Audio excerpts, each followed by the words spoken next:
Hey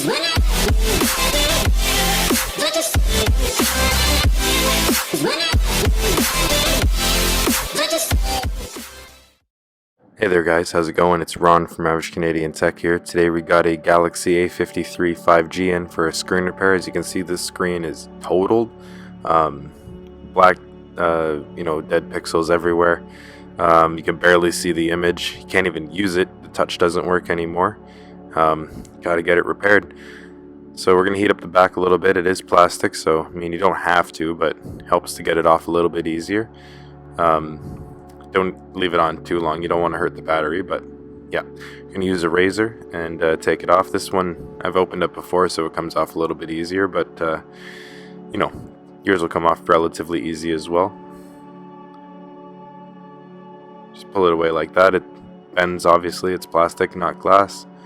Don't want to bend it too much, though. If you crease it, it's probably not a good thing. Now we want to remove all the screws for the top and bottom plastics. The bottom speaker is attached to the bottom plastic piece, so I guess that is removed now as well. The top plastic is mostly just the antennas and such. The NFC pad seems to be attached there as well, but might be mistaken on that. You can pull away the bottom speaker just like that. Dig your nail in, pull up, and it will unclip. The top plastic will come off even easier, just like that. Pretty sure that's, as I said, either antennas or that might be the NFC pad, I don't know. Disconnect the battery, and then disconnect obviously the screen and charging port connector. The SIM tray is down here as well, so at this point I could maybe just take off the screen itself and be good to go. If I knew that I was going to do that, then I probably would do that, but I thought I was doing a full frame repair, so taking everything out and putting it into a new frame, so that included taking this charging port out. So that's why you see me taking out the SIM tray, and we're going to go forward as if I'm doing that, but later in the video you'll see me rip off the screen here. So if you want to skip to that, skip to about halfway in the video. You see I removed the two screws at the bottom there.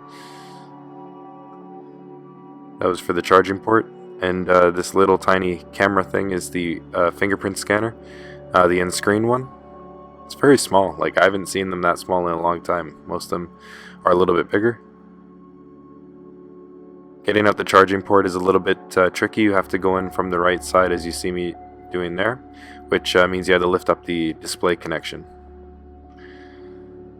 There's one screw holding in the motherboard up top. It's just next to the cameras. Once that's out, the motherboard can come away pretty easy, as you can see here. It's not really held in by too much other than that screw. We're just going to leave the signal wires attached to both of these because we don't want to mix up where they go or anything like that, and it just saves a bit of time leaving it like that, as long as you're careful and don't rip them. So as you can see here, this is the new frame that I'm trying to put everything into, and you can probably notice almost right away right now that I didn't notice right away while they were next to each other.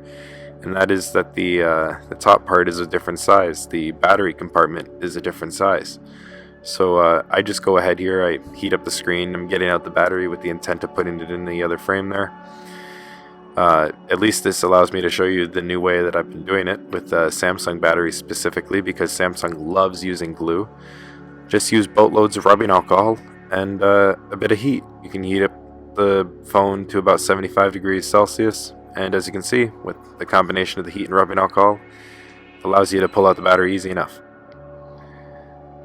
But again, this was not really needed because everything's not going to fit. But we're going to continue on anyway. We're going to get this vibration motor out, and then the top earpiece speaker.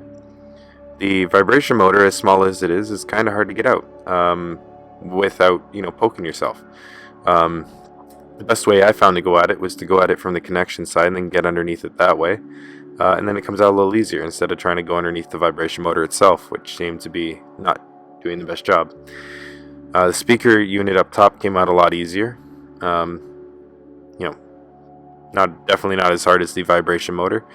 It's quite a lot bigger as well. Makes sense, but for a cheap phone, I wasn't expecting the earpiece to be like, a big one like that. That seems more like a flagship. Even though the audio quality by no means is flagship, just the size of it. Maybe it's cheaper because of that. I don't know. Anyway, As you can see right here, I'm trying to put it in that new frame, and this frame is actually for an Galaxy A52. So, as you can see, it does not fit, even though the screen on the outside, the frame on the outside, look at this, looks the exact same size, same everything, same connector. If this was not in the frame, I could literally put it in the A53 frame and it would just work fine. But because it's in the frame and the frame is different, it does not work.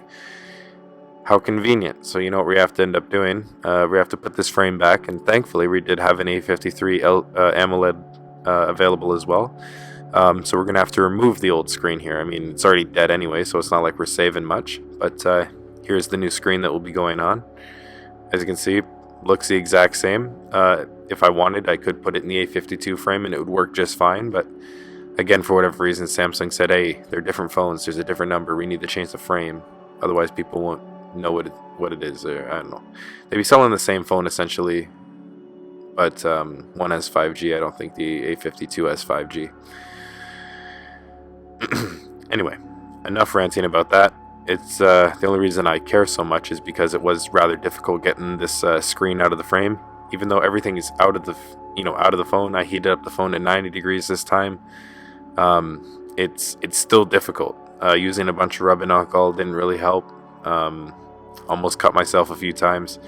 It's not a fun screen to take off. For whatever reason, they used incredibly strong glue around the outside. Maybe this is a one-off, but it took a lot of effort and patience to get it out, and a lot of cleaning afterwards to make sure the new frame, the frame is ready to go for the new screen. Sorry. As you can see, it's starting to come off. I'm speeding through this, but just take your time, and for yourself, I think this will take a long time if you're doing it this way. But if you can, get the frame with the screen, so that'll save you all the effort that you see me doing here.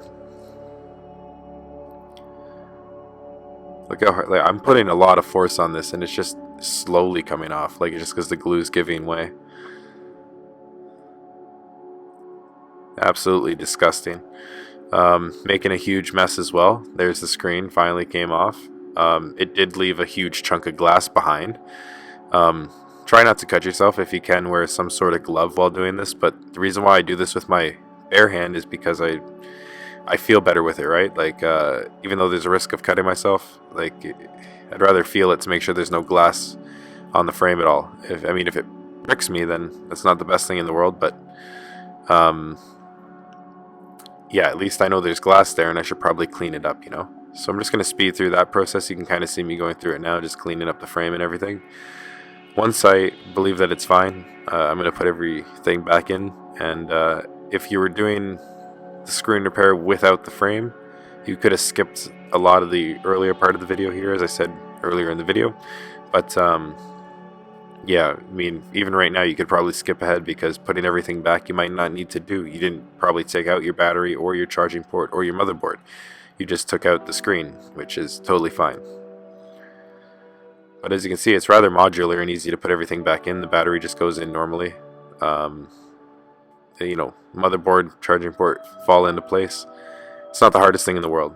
But now that everything's back in, screwed in so it won't fall out, we're going to just put the glue on. As you see, we're using CP0001 again.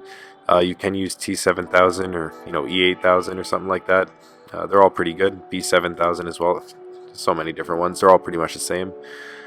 Get it all around the edges and stuff. Make sure it's nowhere near the front camera, or the fingerprint reader camera.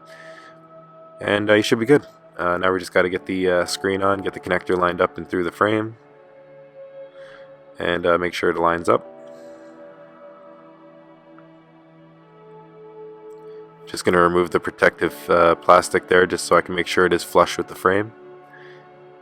Thankfully this one went really smooth. It's absolutely perfect. It feels brand new, honestly. So as you can see, what I'm doing here is I'm just trying to get the display connection to hold down. There was glue on it before, but it's not being held down anymore. So I'm just going to use the connection that goes up to the motherboard to hold it in once it's connected. And then I'll let the charging port, sorry, not the charging port, the plastic that covers the charging port with the speaker, I'll let that, hold it down in place where it should be. Getting the battery connected as well. And at this point, you could try turning it on, but it'd be pretty difficult. It's probably, or actually, no, it's not, sorry. This, I'm so familiar with Samsungs where you got to take off the frame. This one's not one of them, so you could turn on the phone right now and find out if it works. I'm being a little risky and I'm, reassembling it a bit further. The charging, the speaker at the bottom should click into place, get it all screwed in. Same thing with the top plastic. Just like that. Make sure it does fit properly all the way around. It should be pretty flush with the frame as well. If it's sticking out anywhere, I mean, you could leave it, but you're not going to get your back plastic on very evenly. It'd look pretty bad. Also, at this point, I'm turning it on just because, figured it was a good idea, I guess, at that point. But it did take a while to turn on anyway, so good thing I did. Anyway, still speeding through this, getting all the screws back in. It's definitely not a hard phone to repair, but if you're doing the screen repair only, as I said already, pretty difficult. So yeah, once that's all on, now we just put the back plastic on and we're pretty much done this repair. I mean, put the SIM tray in as well, of course, and we're just going to test it out in a moment, make sure it's all working and everything. Yeah, I mean, it's pretty weird that it's sitting at the Samsung Galaxy screen for so long, but then it got to the optimizing apps, so I was like, okay, that's okay. But yeah, that's how you do a Galaxy A53, or for that matter, an A52. But I'm just going to name this video an A53 5G repair because that's what the phone is, so we're going to keep it that way, even though it's so similar. But yeah, if you enjoyed the video or if it helped you out in your own repair, feel free to like and subscribe. Helps me out a lot if you do that. If you didn't enjoy it for whatever reason, feel free to let me know why in the comments. Helps out just as much.